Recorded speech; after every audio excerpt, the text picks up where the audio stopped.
All right, let's dive into a story. It's about a figure who stands at the ultimate crossroads, the one between life and death. This is the parable of Baron Samedi, the great gatekeeper. And honestly, what he teaches us, it might just change how you think about, well, everything. That quote you're looking at, that's really the heart of our story today. It gets you thinking, right? The veil between worlds isn't some big, scary wall. It's more like a doorway. And some figures, well, they're the ones holding the key. Okay, so before we can properly meet our gatekeeper, we really have to get the backstory. Understand the world that shaped him. Because to get the spirit, you first have to understand the struggle that gave him form. I mean, just try to imagine it for a second. You're torn from your home, your entire culture is suppressed, your beliefs are forbidden. That was the brutal reality for enslaved African people in 18th century French colonies. And in that crushing environment, Vodou wasn't just born, no, it was forged. Forged in the fire of that suppression. It became this incredible act of resilience, a way to hold on to their heritage when literally everything else was being stripped away. And this is where we see this absolutely brilliant act of cultural survival. See, it wasn't about replacing old beliefs. It was all about integration.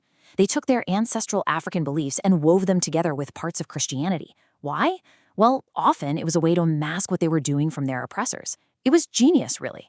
By mapping their own spirits onto Catholic saints, they could keep their traditions alive right out in the open.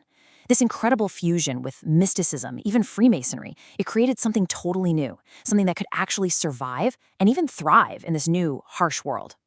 So, the big question is, how did this new faith actually help people connect with the divine? Well, that brings us to the spiritual framework of Vodou and into the world of the Loa. All right, so what exactly are the Loa? The best way to think about them isn't as these far-off, distant gods. No, they're more like active spiritual go-betweens. They're the crucial link between us here in the human world and the supreme creator, a being called Bondier. And this spiritual hierarchy kind of shows you why the Loa are so important. At the very top, you have Bondier, the supreme creator. But Bondier is considered, well, too big, too remote for us to just chat with directly. So that's where the Loa come in. They're the ones who bridge that gap. It's a whole system built on connection, not on distance.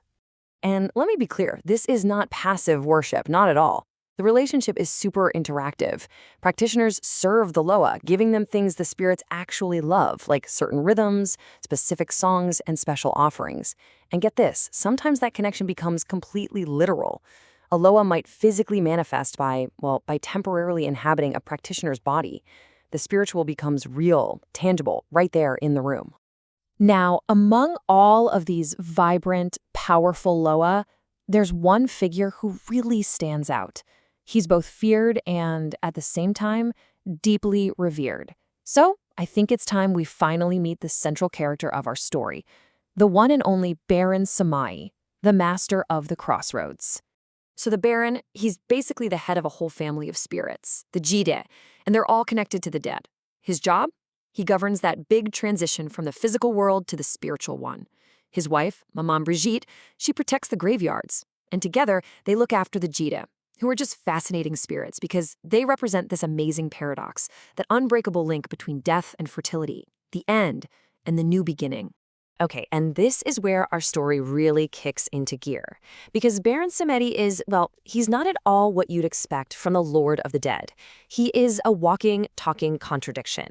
On one hand, he's the solemn Lord of Death, and on the other, he is, unbelievably, the life of the party. I mean, just look at the guy. On one side, he's the total undertaker. You see it in that skeletal face, the cotton plugged in his nostrils. Those are direct nods to Haitian burial traditions. But then, on the other side, he's this dapper aristocrat, dressed to the nines in a black tuxedo and a top hat. It's like death decided to get dressed up for a big night on the town. And his personality is just as split.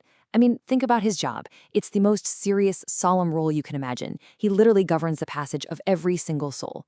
And yet, his demeanor? He's a total party animal. He loves his cigars, can't get enough rum, and he's famous for being loud, crude, and, well, let's just say shockingly sexual. It's a complete and total clash of expectations. So, why, right? You have to be asking, why would the Lord of the Dead act like this? Well, the answer is actually really profound. His totally outrageous behavior, it's a form of spiritual teaching. It's all designed to remind people that death, yeah, it's a tragedy, but it's also just a natural part of the huge, messy, sometimes hilarious human comedy. But hold on, because the Baron's story has one more incredible twist coming. And his greatest secret, believe it or not, has nothing to do with his power over the dead. It's all about his power over the living. So I have to ask you, just think about it for a second.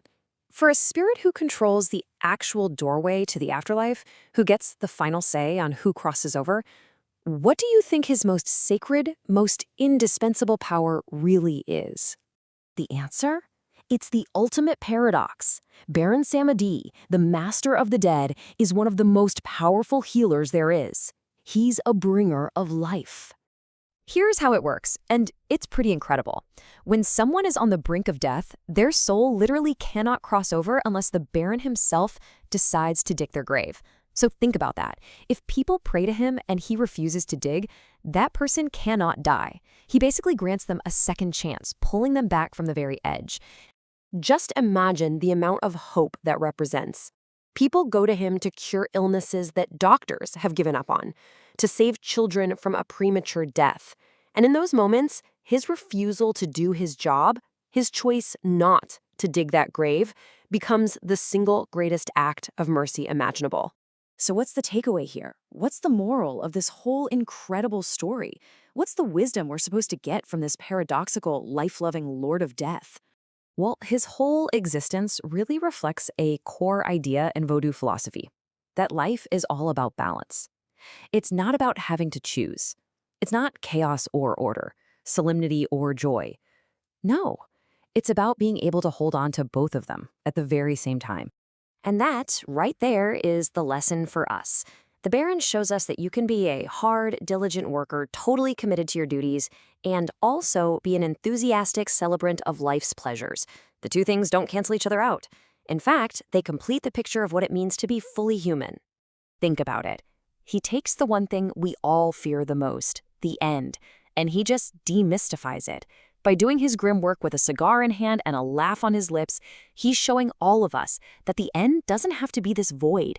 It doesn't have to be devoid of spirit, of personality, of life. Which kind of leaves us with one last big question to chew on. If the Master of Death himself is our greatest teacher on how to live, how to really live a full life with passion and with balance, then what does that say about the end of our own story?